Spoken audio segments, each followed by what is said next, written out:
we need to talk about Meta and what's going on right now in the world of VR for education and training. Last week, Meta made some really big announcements and changes to their Meta for Business, and a lot of people and organizations are still not clear on what this means. In this video, I'm going to break it all down so you know exactly where your organization stands and what your next steps should be.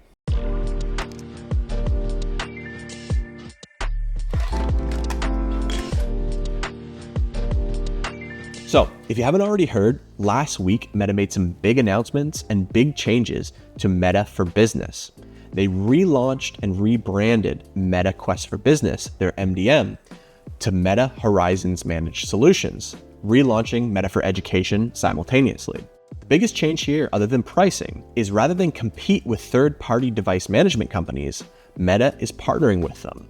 However, the catch here is that the only way to get access to these third-party MDMs is through Horizons Managed Services. In some ways, this could be great for the industry, but in a lot of cases, there's going to be a few organizations out there that are pissed off and have to come up with a lot more money if they want to keep using VR. With the official announcement last week, and some coordinated social media messaging from the third-party MDMs, Meta pushed version 74 of their firmware. With this update, they fully killed the ability to put third-party MDMs on the headset directly without going through Horizons Managed Services. Before this, you could simply just walk into a Best Buy or Walmart and put the third-party MDMs on the headsets directly without having to go through Horizons Managed Services. Now, don't get me wrong. This process can be a little bit tedious. You have to put the headsets into developer mode. You have to allow some permissions. You have to remove some permissions. But in a lot of cases, this could save organizations hundreds or even thousands of dollars across big deployments. And it also meant ease of access. So organizations anytime could just walk in and grab it and set something up quickly. Now, one thing I want to make clear is that this isn't going to impact the ability to put your headset into developer mode and directly load apps onto the headset. Although Meta officially recommends people don't do this. Organizations that already have MDM set up, people are being told that they're not going to be impacted by these changes and the MDM can remain on the device with no issues. However, we're already hearing reports from several organizations that devices are randomly not working the way they're intended to, and it's forcing them to do a factory reset. And this is where the trouble begins. If you already have hardware or you have to do a factory reset, you're going to have to come up with an extra $180 a year just to get that MDM back on the device through Horizons Managed Services. For context, if you're a small organization and you only have 10 to 15 headsets, factory resetting or not having an MDM already set up is going to cost you an extra $2,000 a year that you're going to have to pay to Meta to access Horizons Managed Services. So with grants getting cut left, right, and center and budgets shrinking, this is going to be a program killer for a lot of organizations that were only about to get started with VR. And if your organization can't find that money in the budget, chances are your headsets are either going to wind up in a shelf collecting dust, or you're going to have to find a way to make do without device management. If you don't already have hardware, Meta has some updated pricing that includes 2 years of Horizons Managed Services for free. And if you're an educational institution, then you actually can pay an extra $100 on top of the price of these devices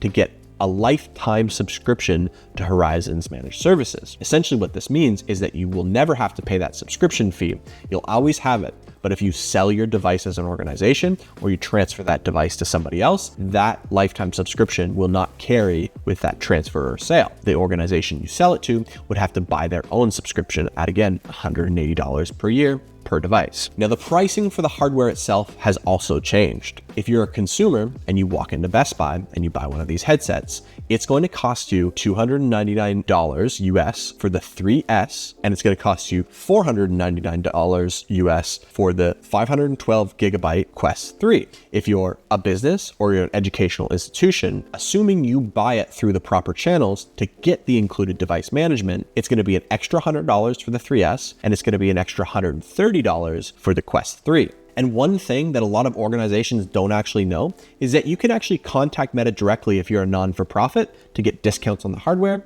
and also to get discounts on some of these other services. But when it comes to educational institutions, their prices are posted and it's a very level playing field. And in the end of the day, I'm okay with Meta making changes. After all, they're the only company out there that's literally burnt billions of dollars pushing the VR industry forward. And let's be real, they still, to this day, have the absolute best hardware and best user experience when it comes to standalone VR. What I'm not okay with is how they've gone about this. Rather than give people a warning and allow people time to get their devices set up, or allow people to make the decision to hold off on buying devices until this new program was rolled out, they basically just went and slammed a big red button without telling anybody, abruptly announcing this with zero warning. So there's a lot of customers out there left holding the bag with devices that they bought, programs that they've committed money to, and no MDM and no other alternative right now besides coming up with more money. And if you're an organization with a fixed budget or limited budget, this is a really bad place to be. And it could mean the end of your VR programs before they even get started. I also think a yearly fee for Meta's version of device management is really not going to fly in the long run. What Meta should be doing is just picking a set price for devices sold to enterprise and education.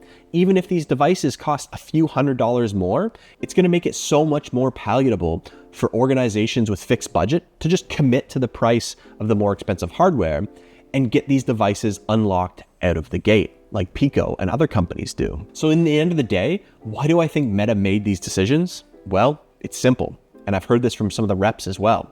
It's so they could sell more devices. Rightfully so. If you're a big enterprise company and you have hundreds or even thousands of devices in your fleet, well, you're not going to go and start to spend $180 a year just for device management. The most logical thing to do would be to upgrade those devices, get the 2 years of managed services for free, and in the long run, it's going to actually be cheaper to just buy a new device than manage your other ones for a couple of years. I think in the short term, this strategy might actually work. I think we will see a bump up in sales, but in the long term, this is going to cause a lot more pain and a lot more problem for Meta. And believe it or not, after talking with a few of the other MDMs last week, they actually recommended to me that we just buy Pico headsets because we'll probably have less problems doing it that way than trying to deal with all of this new Meta for Business changes. And that blew my mind, since these are the companies posting all over social media how great these partnerships with Meta are. Now, all that being said, here's what I think you should consider if you're thinking about getting into VR and are unsure of what to do next. As of right now, Meta still has the best hardware. So on days like today, I see that these big changes happen and not a lot of thought going into them, and it makes me super disappointed with Meta. But on the same note, they make damn good hardware and you just can't argue with that. But there are two other major competitors about to drop their headsets, with Valve Deckard rumored to be coming later this year, alongside the new GoogleXR Samsung Project Muhan headset that is confirmed to be coming out this year. Those two devices should be standalone devices, and most likely they'll come unlocked out of the gate. Both of these devices, in my opinion, have the potential to be Quest killers. And if these headsets are any good, Meta's going to have to make changes again to their model if they want to stay competitive, especially in the education and training space.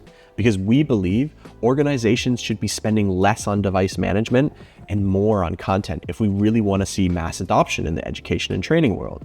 If you're a customer that has hardware and no MDM, I honestly don't think you should try to find $180 to start paying for it. This was unexpected and unplanned. I think with a little bit of elbow grease and some basic parental controls set up on the devices, you'll be able to find a way to make things work. You just won't have the luxury of remote device management and remote control without plugging that headset into a computer.